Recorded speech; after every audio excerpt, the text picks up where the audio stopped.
Now, Latin in America, an ABC 10 News special. San Diego is a multicultural mecca with people from hundreds of different countries, all sharing their culture, traditions, and stories. In honor of Hispanic Heritage Month, we're about to tell those stories for the next 30 minutes. But before we get there, we begin at the root. The one word connecting 3 million Americans right here in San Diego.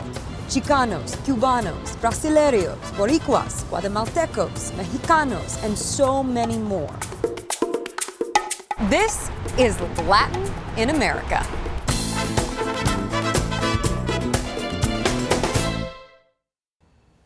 Good evening, and thank you so much for joining us tonight. And thank you to our panelists for being here and joining in our discussion.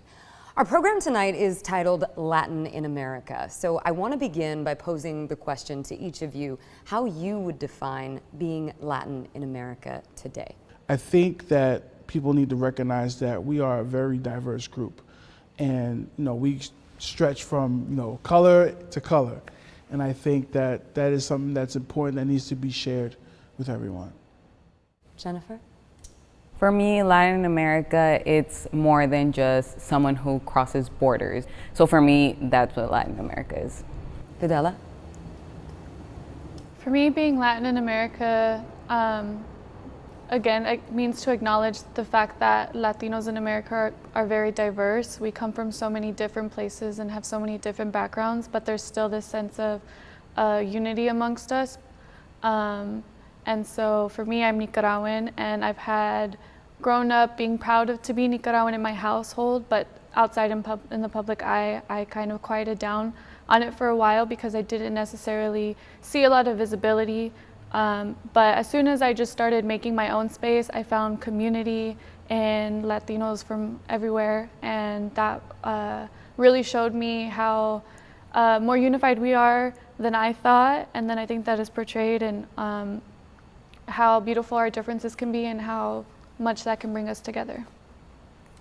Well, for me, as someone who grew up within blocks from the U.S.-Mexico border and with family on both sides of the Chiapas-Guatemala border, I recognize that being Latin in America is really about a category that was used to lump so many of us, so many diverse peoples together. And it's for that reason actually that I reject even that term and I identify as Chicano.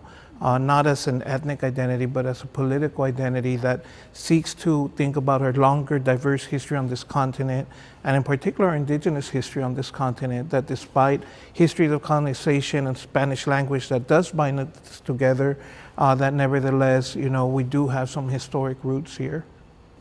And anybody else want to chime in right now? Yeah, I think I'll chime in. I think, it's kind of complicated with me because there's many facets to me, right? There's the American part, there's my family's from Honduras, so there's that part. And third, and probably most important from an aesthetics view, I'm Black. So I get to see all sides of the coin when it comes to certain, disparities and, perception. And, it's funny because people can't put me in a box. My name is Luis Martinez, founder and CEO of We The Plug, and I am of Garifuna and Honduran descent. Most people think I'm African American, most people think, of that sort. My father, immigrated from Honduras when he was a teen, and he just grinding, that's all I saw. And so I knew nothing but that. My mother also worked hard as well, and so I grew up in a home where, everything was hard work and, perseverance and survival, and that's kind of what I built, my mantra off of, so it keeps me grounded. There's been a lot of conversations about, being Afro-Latin in America in the last, I would say, 2 to 3 years, really since right before the pandemic, and it really ratcheted up during the pandemic with the awareness of Afro-Latins in America. When I first started We The Plug, we had our first meeting right at this table. It's a double entendre, so usually anything with tech, usually has a plug. And you know, for slang, we the plug is we're the connectors, so we're the builders, and we can't really rely on anyone else to, you know, tell us what our needs are. You know, we have to help each other out and succeed.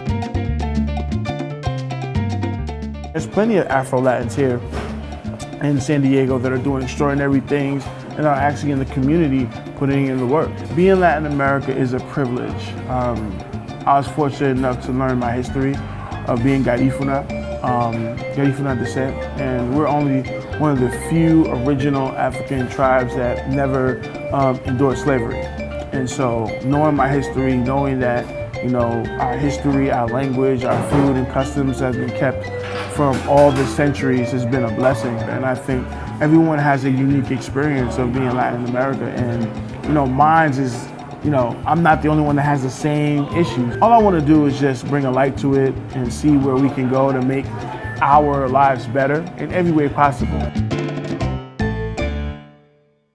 You brought up something interesting about perception and bias, and Jennifer, I kind of want to pose this question to you first, but how do you fight against that? I mean, because you have taken up the plight of, as you were saying, farm workers and a lot of our laborers. How do you try to dispel some of that bias that people have? Honestly, I got a lot of that bias once I graduated college and I became a police officer, because people were like, a Mexican becoming law enforcement, like, for a lot of people, they're just very narrow-minded, and they think like us law enforcement, we take our people out, but that's not the case. So that's where I had to like distinguish my culture and also like being Mexican, but also being born here in America. And it's like, I'm here serving my community, serving everyone, no matter what race you are, I'm gonna treat you with respect. And you know, people don't see that. And it really sucks when they just portray the negativity on law enforcement when there's so many positivity out there as well.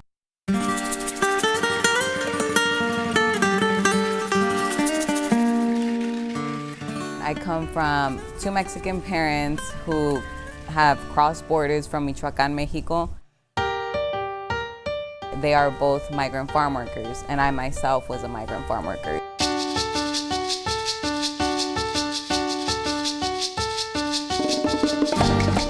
My name is Jennifer Rocha. I graduated UC San Diego. I knew since I was in college that I wanted to take my pictures in the field because that's what got me there. They took myself and my two sisters to work in the fields in order for us to know what it is to work in hazardous conditions and for us to take a lesson from it and pursue a higher education. When those pictures went viral, I mean, it was a blessing because I'm like, wow, my parents are finally getting recognized. Their hard work is getting recognized. All these migrant farm workers are getting recognized because a lot of people just push them under a rug. I want to be able to bring a change and hey, the breaks need to be longer or we need to be providing more or paying them more. I am a police officer at San Diego State Police Department.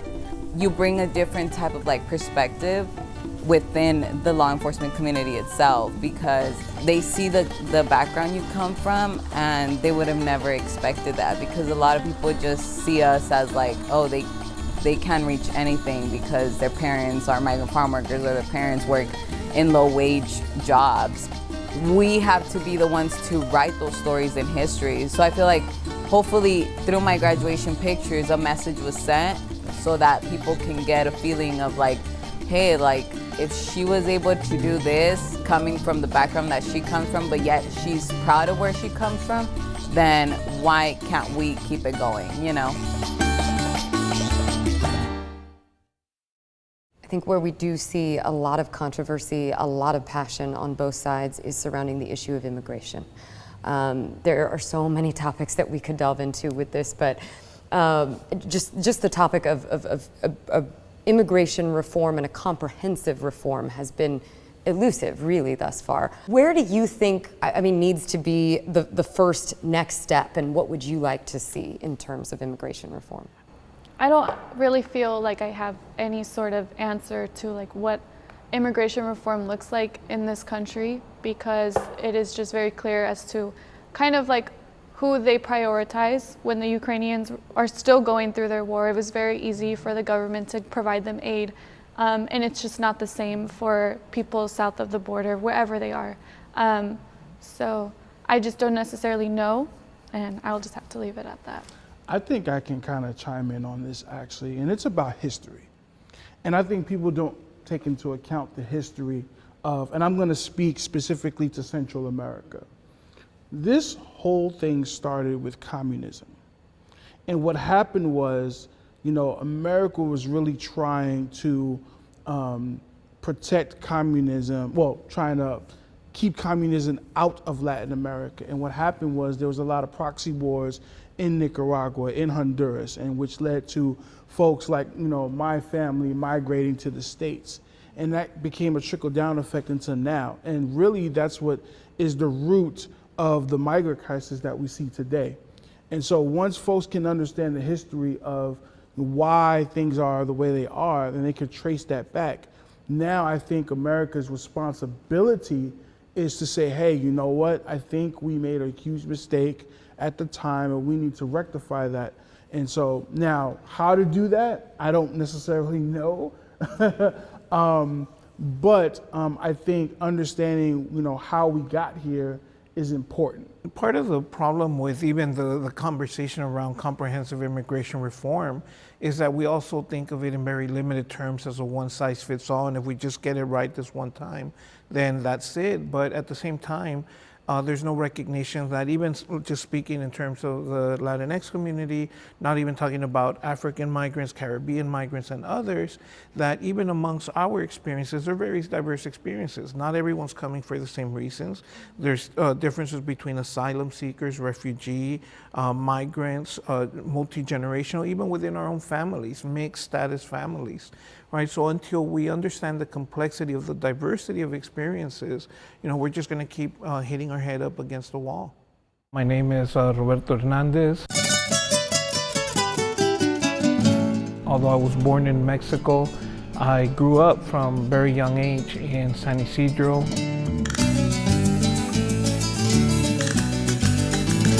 Oftentimes I point to how the border itself had a very strong influence in my upbringing. I remember as a little kid, my mom was very involved with PTA, with the school board, and it got involved in some of those elections. And those PTA moms are no joke. I wanted to carry on in that similar vein of my mom and the lessons and teachings from her, always advocating for equitable education. Many of us that identify as Chicano, you know, we say we didn't cross the border crossed us.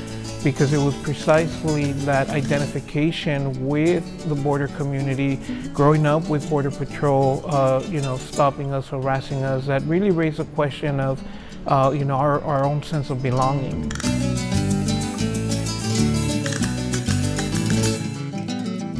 I've been teaching at SDSU for going on 11 years.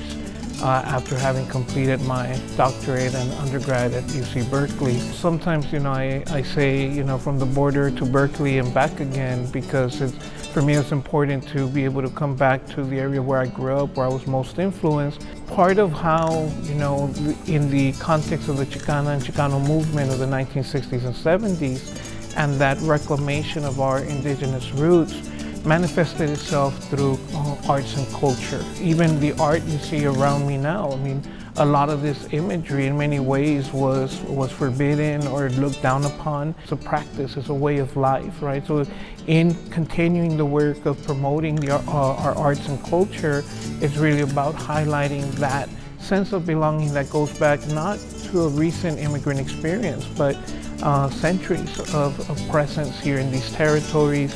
The beauty of being able to provide a space such as this for the furthering of art and culture, not as adornment, but again as our living practice, and to really be able to see people enjoy and thrive themselves in that space. That to me is the most beautiful thing. A big topic related to immigration right now is DACA, the Deferred Action for Childhood Arrivals program, and everybody's kind of waiting to see what the Fifth Circuit Court of Appeals is going to do in terms of upholding that or striking it down. I don't know how closely all of you follow that, but how, I guess, detrimental would that be if that program is no longer in effect? Well, as it is, right, it's important to note that DACA has only, in essence, been eligible for certain students, not all. So already we've seen a lot of young children deported or parents deported, and U.S.-born American citizen children making the decision to go back to the parents' home countries.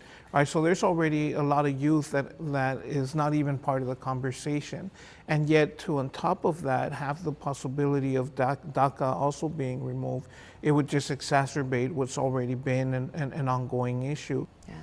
Fidelia, you're 22, right? So you're young, and I would love to know what is kind of the conversation from. Do you have any friends, any acquaintances that would be affected by that? Yeah, I have quite a few friends that would be affected by it, and honestly, it's scary to even just know that they are at risk of being deported at any time, any day, especially knowing them closely, to knowing the lives they've established, the careers that they're getting into, just the future that they're setting up for themselves that they've worked really hard for, and they don't have the same chance that I have to an extent. I'm privileged, I'm not under DACA, I was born here, but that's not the same for people that I love. That's not the same for a lot of people here. And to know that to an extent they are uncomfortable in their home, as an empath, that really just makes me really sad. Recently I had an experience where I work also in Barrio Logan, and 2 big Border Patrol vans pulled up, which was unlike what I've seen there. I've seen officers pull up before to make stops, but nothing big like that. And immediately I just was scared. I was just scared. I knew my community, that community has a lot of residents who are undocumented. And I just realized that in there that something could change. Jennifer, you're nodding a lot, and I'm sure you can probably identify with some of the things she's saying. Yeah. Yeah, because going to UCSD, I had a lot of friends that were under DACA.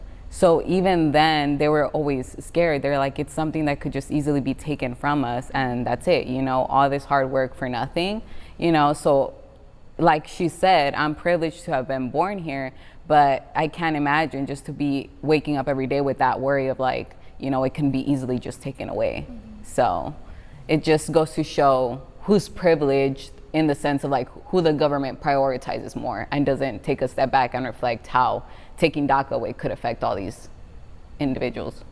If I could add just one thing, I teach courses on the U.S.-Mexico border history, and oftentimes I say, you know, I have 3 different sets of students, some that are the current or aspiring Border Patrol or some kind of federal agency, others who, you know, either themselves or their family members are here without papers and who've lived a life having quite literally looking over their shoulder the whole time. And then a 3rd set of students that are US born and live in Tijuana because of rising costs, right? So it's a really weird assemblage of students to have in the same class, but increasingly as immigration has become such a hot button issue, you know, I have to give a disclaimer at the beginning and tell my students, like, if you're here without documents, I know if you want to share your story, like, you're welcome to, but at the same time, you know, I can't guarantee your safety because I don't know who else is in this room. I don't know if one of these other students of mine are going to turn around and turn over their own classmates, right? This is what we're dealing with even in the classrooms too. This question is for all of you, and anybody can chime in when you think of something, but what work do you see being done in our San Diego County community right now that is really actively trying to break down those systematic barriers to try to change fundamentally the way things have been? Because I think over the last few years we see, you know, what's more high profile is the marches and the protests, but there are so many other ways that you can affect change. So what are you guys see being done in that regard? I'll just say briefly that one thing we shouldn't lose sight of, though, is that protests tend to be outbursts once the more mainstream avenues are seen as closed.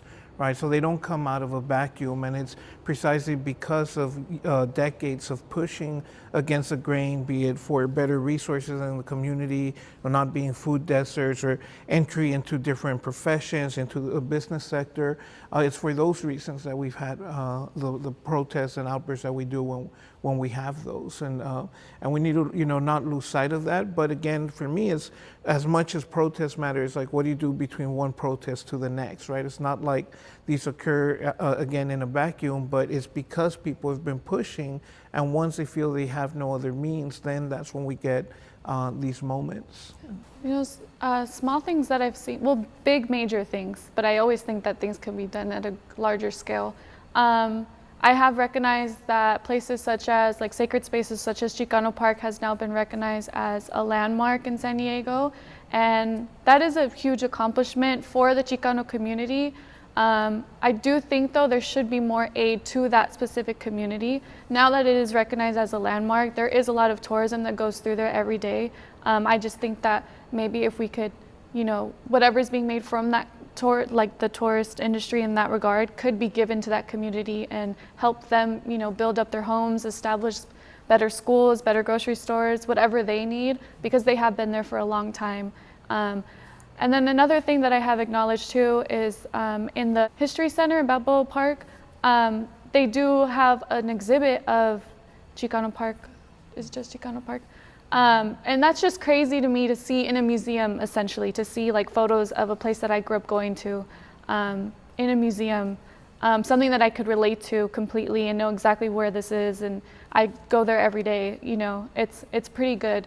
But again, I do think that there should be more aid to the community itself that these places are celebrating, but also maybe, they could be giving a little bit more.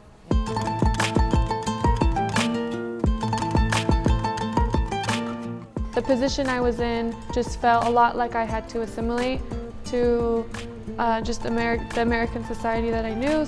The only time I experienced my own cultures were in my family homes, but when it came to the outside world, it just wasn't something that I could express as much.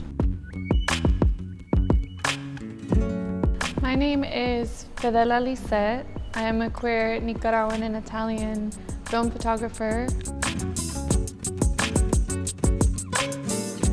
Film allowed me to really get personal with my camera. I just found a love for that and a love for the tools that I've learned from that and using it to showcase my life and other people's lives and the culture that I used to dismiss a lot, but then with the camera I found just so much beauty in it. Chicanismo, as I was taught from my elders, is a state of heart and a state of mind, and it's about how we show up for our community now. Identifying as Chicana is unique in its own way, but it is not something that's new for someone like me. There are a lot of Central Americans and Filipinos and Black people in the Chicano community. Being a Latina in America, to me, is a prideful and strong woman, and we carry a lot on our shoulders. We carry a lot of the pain that our ancestors felt. We carry a lot of the pain that our present-day family has and feels. And at the end of the day, one of my biggest values is to just give back to my community. And I found a way to do that with my photography.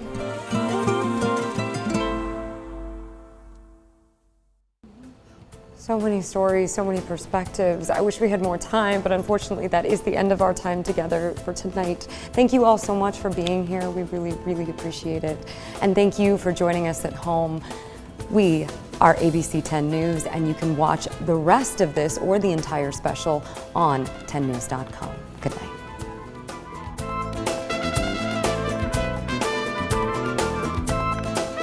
I'm proud to say where I'm come from. I'm not ashamed of it. And it's just a blessing. And we need to just soak it in and also just embrace both cultures.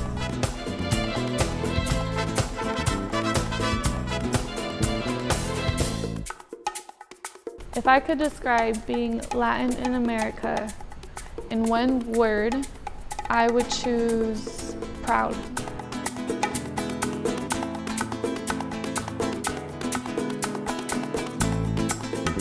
There's plenty of Afro-Latins here in San Diego that are doing extraordinary things and are actually in the community putting in the work. Being Latin America is a privilege.